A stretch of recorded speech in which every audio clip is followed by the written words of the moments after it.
이번 영상에서 알아볼 기업은 구글입니다. 구글의 어플리케이션을 알아보는 것이 아니라 구글, 곧 알파벳 INC 기업을 투자 대상으로서 알아보고자 합니다. 종목 소개 시리즈의 세 번째 종목으로 구글을 고른 이유는 제가 평소에 진지하게 투자 대상으로 고민을 하는 종목이라 그렇습니다. 정말 위대하다고 생각하는 기업 중 한 곳이기 때문입니다. 잠깐 상식 차원에서 말씀을 드리면 알파벳 INC와 같이 INC로 끝나면 Incorporated의 약자로 Corporation, 일반 법인 기업을 뜻합니다. Limited Liability Company의 약자인 LLC, 그리고 S Corporation, 그리고 파트너십의 종류인 General Partnership, Limited Liability Partnership 등 여러 형태의 기업이 미국에는 존재합니다. 한국의 일반 법인 기업, 유한회사 등이 존재하는 것과 비슷합니다. 어쨌거나 알파벳은 코퍼레이션의 형태를 띠고 있으며 일반 법인체 기업입니다. 나스닥에 상장되어 있는 구글 주식은 클래스 A와 클래스 C가 있습니다. 클래스 B도 있지만 이건 일반인을 상대로 매매되는 주식은 아니니 설명 안 드리겠습니다. 물론 구글의 모기업 이름인 알파벳 INC 이름으로 상장이 되어 있습니다. 보통 사람들이 기업 주가를 논할 때는 의결권이 있는 클래스 A의 주가를 논합니다. 클래스 C는 의결권이 없지만 클래스 A나 클래스 C나 뭐 큰 차이는 없습니다. 기업이 자본을 확충하기 위해서 애플이나 삼성전자, 네이버처럼 액면 분할을 해서 투자자들이 부담 없이 투자하게끔 유도하여 유동성을 불러일으키는 경우도 있고, 알파벳처럼 주식 분할을 하되 경영진의 경영권, 즉 의결권을 보호하기 위해서 클래스 A와 클래스 C로 나누어서 분할하는 경우도 있습니다. 뭐 어쨌거나 투자하는 입장에서는 두 클래스 모두 거의 동일한 주가 흐름을 보여왔고, 일반 투자자가 의결권 걱정할 일은 없기 때문에 아무데나 투자해도 별 상관없을 것입니다. 저는 개인적으로 매우 오래전부터 이 기업 주가를 보아왔는데 3월에 역시나 1056불까지 주가가 내려간 적이 있습니다.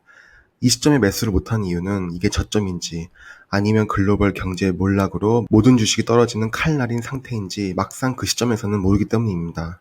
그래서 가장 중요한 것이 기업 가치 자체에 대한 분석이 항상 있어야 하고, 제가 투자를 하는 원칙은 평소에 이 가격 이하로 떨어지면 묻지도 따지지도 말고 매수해서 보유하자는 방법을 가지고 있습니다. 알파벳이나 아마존, 애플, 텐센트, BYD, DBS 등 수십 개의 종목에 목표 매수가를 걸어서 알람을 걸어놓고, 실제로 주가가 그 시점에 도달하여 제게 알람이 오면 그때는 모아두었던 현금으로 일제히 매수를 들어가는 것입니다. 시장 상황이고 뭐고 따질 필요도 없이 매력적인 가격을 나름 생각해 놓는 것입니다. 놀라운 건 대부분 종목들이 몇 년 안에 알람이 뜬다는 것입니다. 그만큼 시장은 폭등과 폭락을 반복합니다. 참조로 제가 생각하는 알파벳의 목표 매수가는 1200불입니다.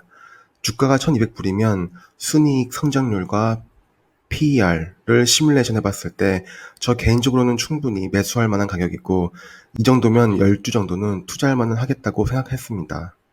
앞으로 주가가 2000불을 향해 달려갈 텐데 말도 안 되는 목표 매수가를 잡고 있다고 생각할 수도 있을 것이고, 실제로 1200불이라는 주가는 미래에 절대 돌아오지 않는 가격일 수도 있습니다.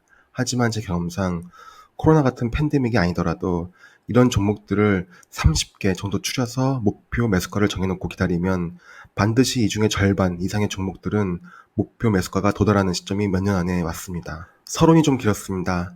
알파벳이라는 기업에 대해 좀 들여다보도록 하겠습니다. 알파벳이란 기업의 매출 성장률은 경이롭습니다.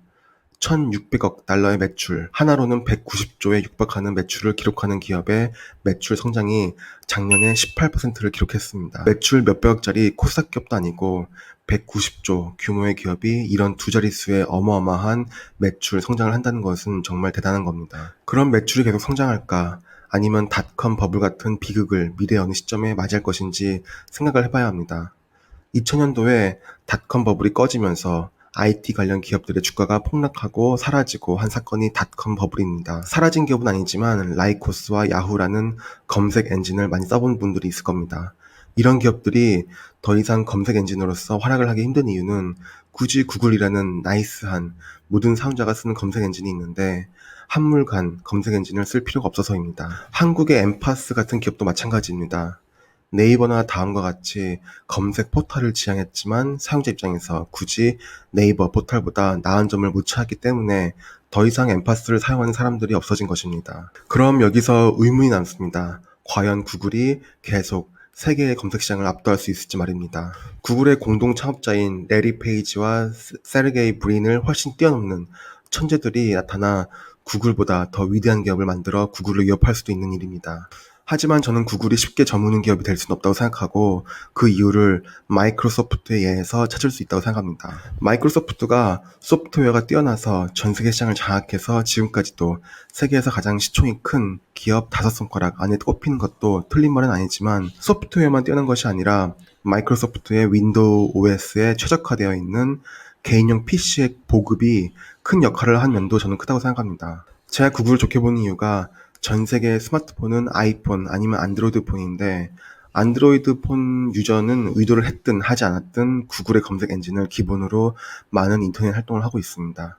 검색 엔진의 광고 단가는 검색 엔진의 노출 빈도로 정해지기 때문에 많은 사람들이 쓸수록 광고 단가는 올라갔고 기업의 매출과 이익은 증가합니다. 그럼 구글의 매출 구조에 대해 좀 살펴보겠습니다. 보시다시피 구글의 매출은 기하급수적으로 지수 함수처럼 폭등한 것을 볼 수 있습니다. 우선 2020년 올해 매출 예상액은 1913억 달러입니다. 예상치에 대한 컨센서스이기 때문에 실제 매출은 올해가 지나가 봐야 알겠지만 매출 증가율은 작년과 마찬가지로 18% 정도 이상 달성할 것으로 보고 있습니다. 알파벳의 사업부별 매출입니다.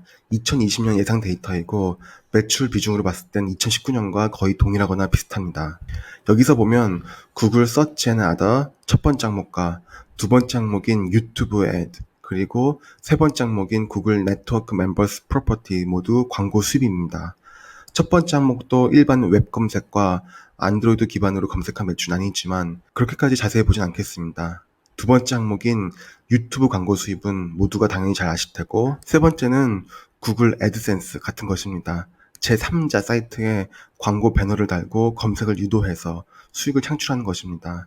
결론적으로 세 항목을 다 합치면 알파벳 전체 매출의 82%가량이 검색 광고 서비스를 통해 나오고 있습니다. 다음 항목은 구글 클라우드입니다. 매출이 100억 달러가 넘으니 하나로 10조가 넘는 매출입니다. 알파벳에서는 매출 비중이 5.5%밖에 안 되지만 절대 무시할 수 없는 규모입니다. 구글 드라이브 같은 것이 구글 클라우드 서비스인데 저 역시 사업자 신분으로 돈을 내는 유료 서비스로 구글 클라우드 서비스를 이용한 적이 있습니다. G 스위트로 불리우는 서비스인데 비즈니스 계정으로 클라우드, 드라이브, 행아웃 등 모든 서비스를 누릴 수 있습니다.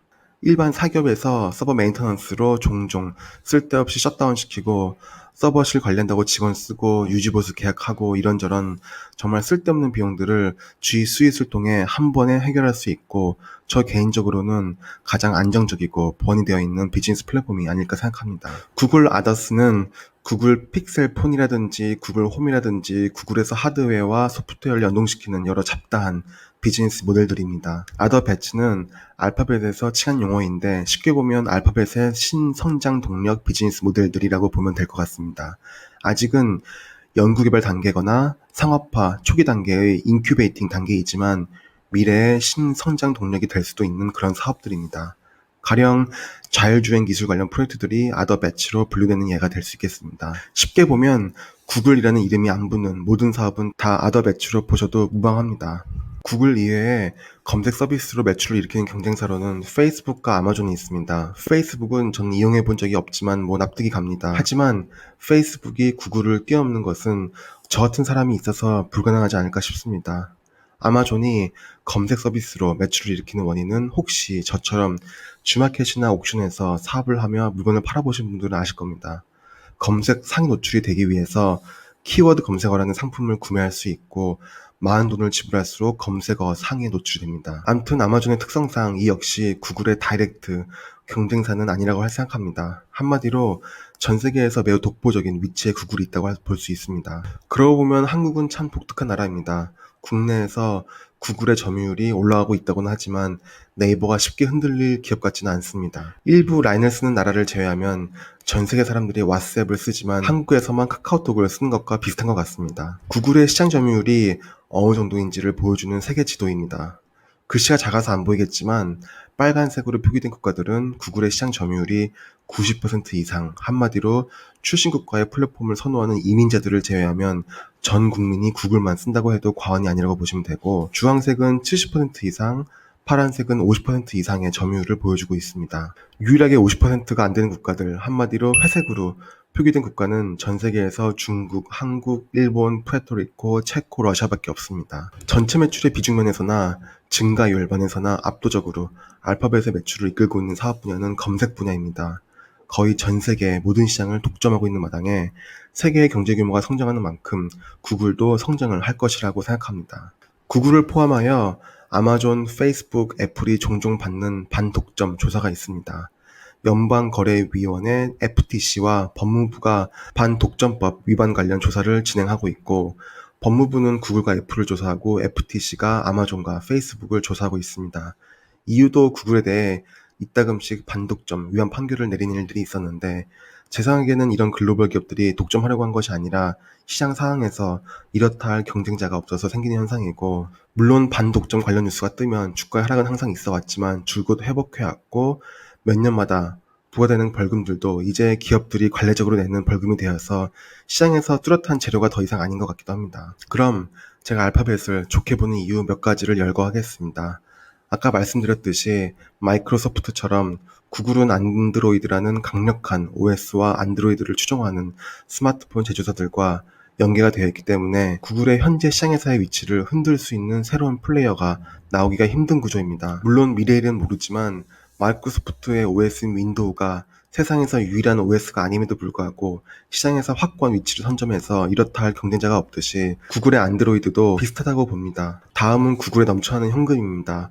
어마무시한 수익률로 지난 10여 년간 폭풍 성장을 고부가치 산업으로만 해오면서 전 세계에서 현금 보유 비중이 많은 기업 탑3에 들어가는 기업이 되어버렸습니다. 넘쳐나는 현금 중 일부를 자사주 매입에 쓰고 있는데 그 금액이 연간으로 30조가 넘는 금액입니다. 유상증자를 하여 주식이 희석이 되면 주가에 악영향을 끼치는 것과 반대로 자사주를 매입하여 소각하면 이건 보통 주주를 위한 행동이며 주가에 좋은 영향을 끼칩니다. 또한 구글은 매출의 대부분을 차지하고 있는 검색 분야에서 아까 보여드렸듯이 세계의 거의 모든 국가에서 넘사벽 점유율을 가지고 있습니다. 점유율이 40에서 50%일 경우엔 그런 점유율이 뒤집어질 수 있을지 몰라도 점유율이 70% 넘는 시장에서 주류를 뒤집는 새로운 플레이어가 등장하기는 힘듭니다. 이런 상황에서 점유율이 가장 중요한 검색 서비스 분야가 매출의 주요 부분이기 때문에 앞으로의 견고한 매출을 예상할 수 있습니다. 여기서 제가 보는 또 다른 좋은 점은 알파벳의 아더배치라고 하는 사업 분야입니다. 아까 말씀드렸듯이 이 분야는 앞으로의 신성장 동력을 위해 알파벳에서 순이익의 상당 부분을 투자하여 수많은 사업 분야를 동시다발적으로 개발하는 사업들을 칭합니다. 현재의 위치에 안주하지 않고 끊임없이 신성장 동력을 위해 과감하게